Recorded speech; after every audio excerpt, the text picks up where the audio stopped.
It's a nice problem. I'm picturing myself in your shoes, taking a test, right, a week from Thursday. And this is a problem, and I say, find all the zeros you can. Okay? So what would I do? I'll tell you one thing I would do. I'd use my calculator, right? So I'm going to type in y equals, well, 3x to the 4th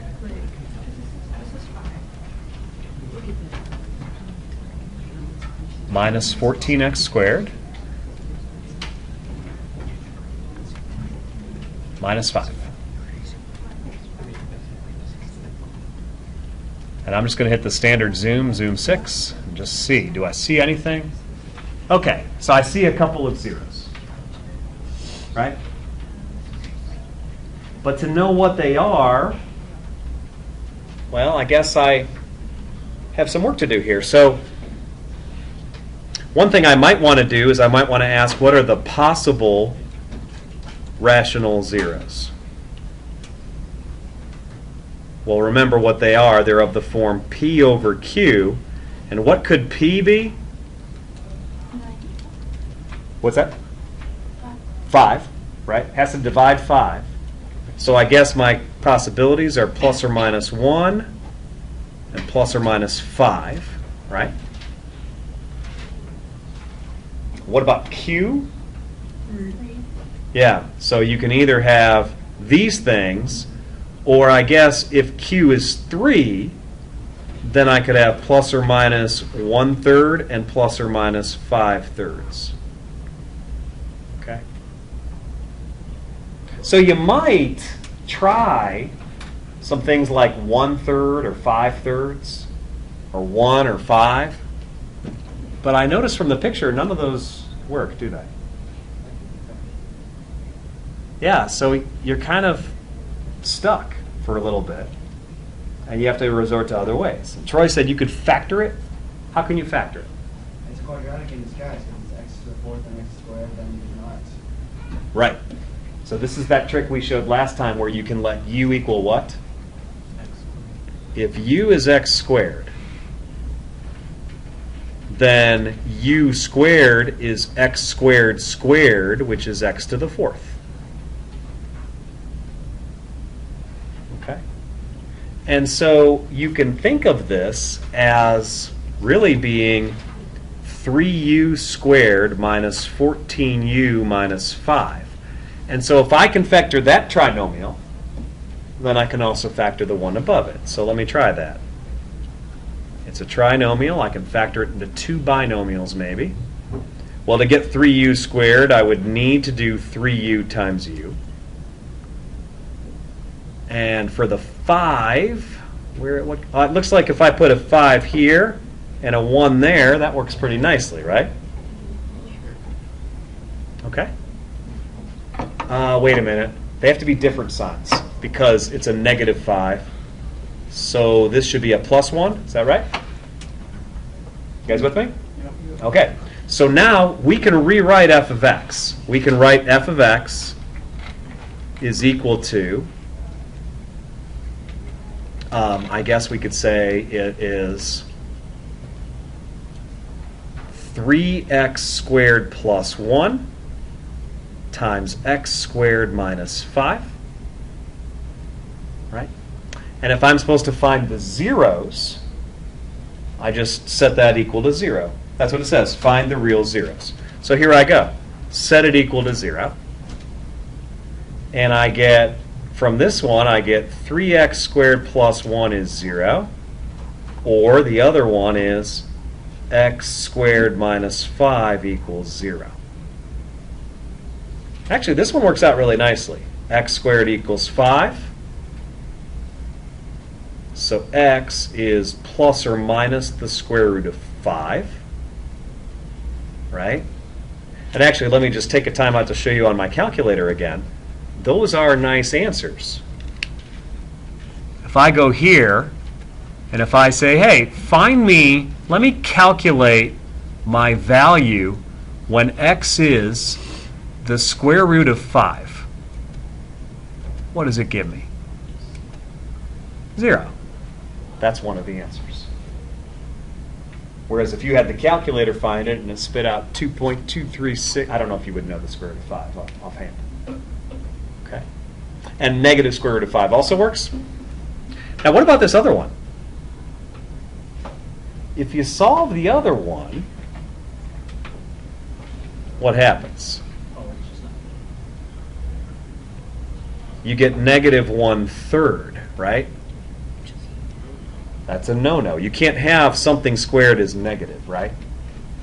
Until Thursday, right? What are we going to do with this on Thursday? Yeah, we're going to take the square root of both sides, right? On Thursday, we're going to say, let's keep going. Let's take the square root of both sides. The rule is I'm allowed to take the square root of both sides as long as I put... Well, actually, what did I put here when I took the square root of both sides? You have to put a plus or minus, right? So I'll still need to put a plus or minus. So I'm going to get x equals plus or minus the square root of negative 1/3. But what you guys were telling me is don't do that. Instead, write x is plus or minus what? I times the square root of 1/3. And if you want to simplify that, I'm okay with it. If you want to leave it like that, I'm okay with that as well. Okay? You're right. Radical 3/3 is another way to write that number. So this game is the game we're going to play Thursday. Okay? And it turns out that if you want to completely factor a polynomial, you have to be allowed to use complex numbers. Otherwise, you can't. I mean, you can only get maybe this far, or maybe a little bit farther. But we'll talk more about that one on Thursday. All right. Let's look at number 45. That was the other one you guys asked me about. A box with no top. Oh, yeah. Solve an inequality. Well, see, nowadays, I think now you guys are probably in good shape. So, because we just did inequalities. So, problem 45, it says solve v of x is bigger than or equal to 80 and interpret. Okay, fine. So let's solve that. V of x, they said the volume formula was given by 4x cubed minus 44x squared plus 120x. And that was worked out in the example. And so I just want to say I want to solve that greater than or equal to 80.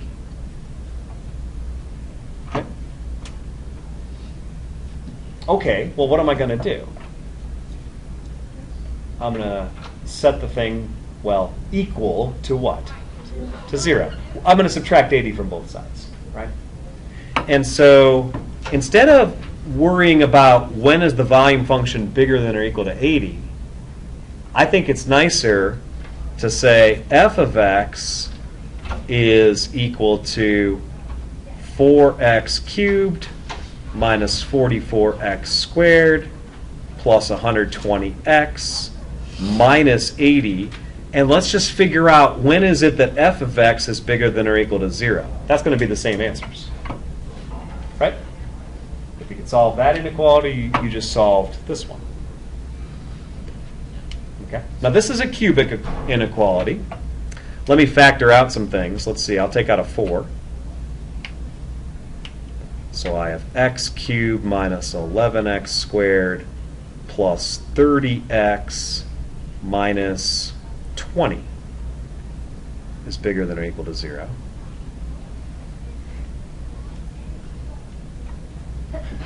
Bless you. Actually, I can divide both sides by 4. What's 0 divided by 4? 4 divided by 4 is 1. So I really just have this inequality. X cubed minus 11x squared plus 30x minus 20 bigger than or equal to 0. And now, I guess I have to figure out a good value to put in. What are the possible values? Plus or minus 1, plus or minus 2, plus or minus 4, plus or minus 5, plus or minus 10, plus or minus 20. Well, again, the calculator can help, so I'm going to use it. Let's try y equals x cubed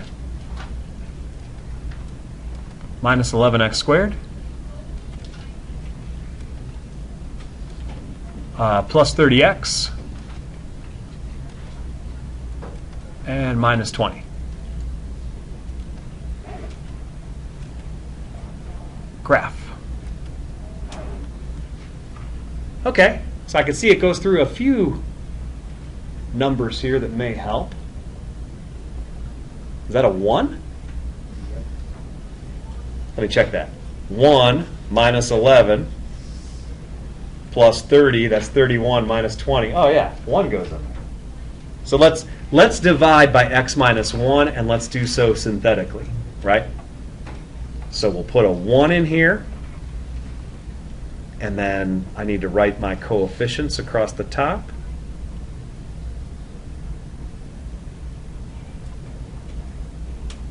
And my rule, of course, is add and multiply. Add, multiply. Just continue. So that works out pretty nicely. So now how do we write the problem? Oh, question, Kelly? There wouldn't be a negative one. Oh, no. I guess because, right, I could see in the picture that 1 is the 0. So that's what goes there. And also, what is your factor, though? What's your factor going to be? See, we're going to rewrite f of x again, but we're not going to write it like this, or we'll rewrite the inequality. What we have is we have x minus 1 times what? X squared minus 10x plus Yeah, 1. we take the quotient here. So we have x squared minus 10x plus 20 is bigger than or equal to 0. Okay, so this has 2 solutions also. But I don't know if they're rational. X minus 1 come from? The x minus 1 came from 2 places. I mean, first of all, looking at the graph, I realized, oh, wait a minute, look. 1 goes in there. And then I realized, oh, so that means if 1 is a 0, which I showed it is, x minus 1 is a factor. That's the factor theorem. Other questions so far? Okay. What's that? It's just what that one. Yeah, we have to use quadratic formula to get those other ones, right?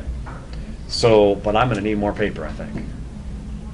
Well, I'll do it up here. Here we go. X equals 10 plus or minus the square root of b squared. That's 100 minus 4 times 1 times 20 all over 2.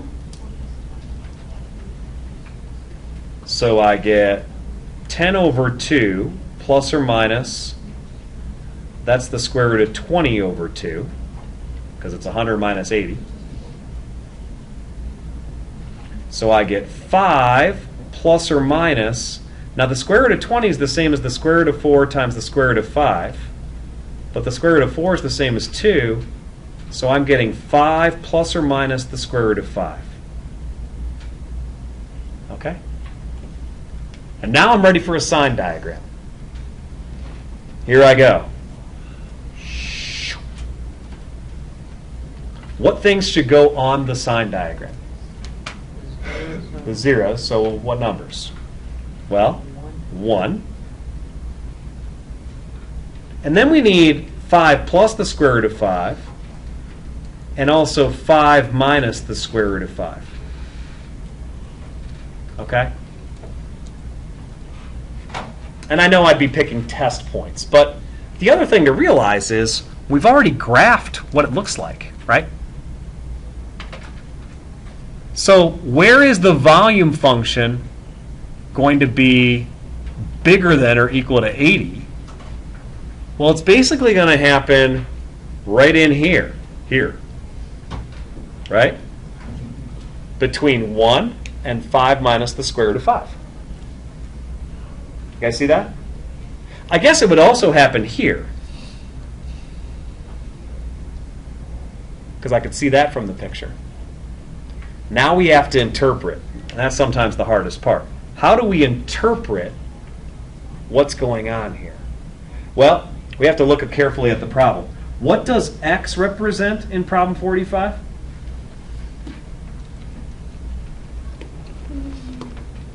It says that x is the length of one side of the square, which is removed from each corner in inches. Oh, but it says here that only makes sense for 0 less than x less than 5. Because how big is the piece of paper, do they say? Well, it's 10-inch by 12-inch cardboard. So you see how you couldn't cut more than 5 inches from each corner? Yeah, that's ridiculous, right? So when you look at my, I guess I have to be smarter than my calculator. When you look at the calculator, you don't want to go anywhere past 5. Right? And so I guess what I would say is, in order to have a volume bigger than 80, okay, the way I would interpret this, and I'll write that right above, okay, is the following. We need to cut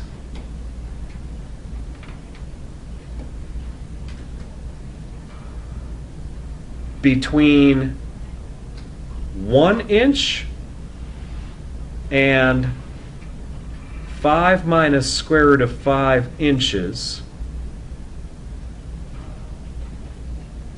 to have a volume greater than or equal to 80 cubic inches. That's how I would interpret it.